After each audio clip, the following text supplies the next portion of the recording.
Kaum muslimin wal muslimat yang semoga dirahmati oleh Allah Subhanahu wa taala dimanapun berada. Kita bisa bangun di pagi hari dari lelapnya tidur adalah sebuah nikmat dari Allah Subhanahu wa taala. Makanya ketika kita bangun tidur, Nabi kita doa, alhamdulillah alladzi ahyana ba'dama amatana wa ilaihin nusyur. Segala puji bagi Allah Subhanahu wa taala yang menghidupkan kita kembali setelah menidurkan kita, mematikan kita.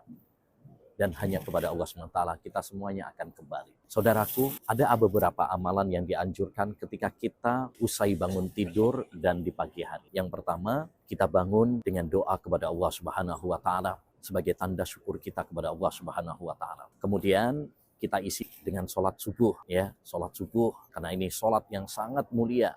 Jangan sampai kita melalaikannya. Nabi SAW pernah mengatakan, "Shallal bardain," siapa yang sholat dua waktu yang dingin, yaitu sholat subuh dan sholat asar, maka dia akan masuk surga. Bahkan Nabi SAW menyebutkan, ketika seorang menjaga sholat subuh dan menjaga sholat asar, dia kelak akan bisa memandang wajah Allah Subhanahu wa taala di akhirat.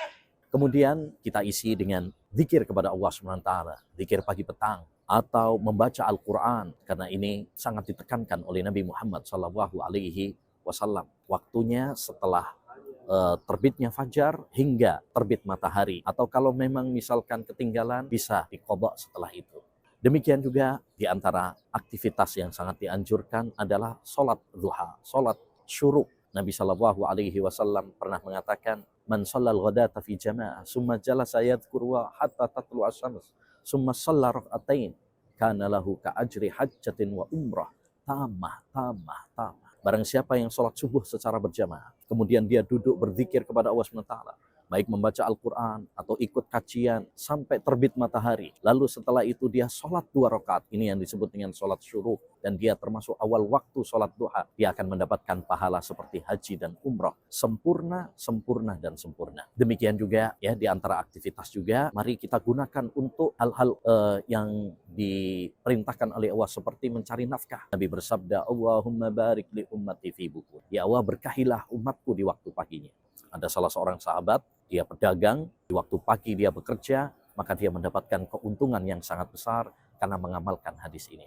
Mari awali waktu kita, pagi kita, dengan semangat ibadah kepada Allah Subhanahu wa taala dan aktivitas-aktivitas yang bermanfaat. Mudah-mudahan hari kita diberkahi oleh Allah Subhanahu wa taala. Assalamualaikum warahmatullahi wabarakatuh. Safitur dipilih karena istimewa.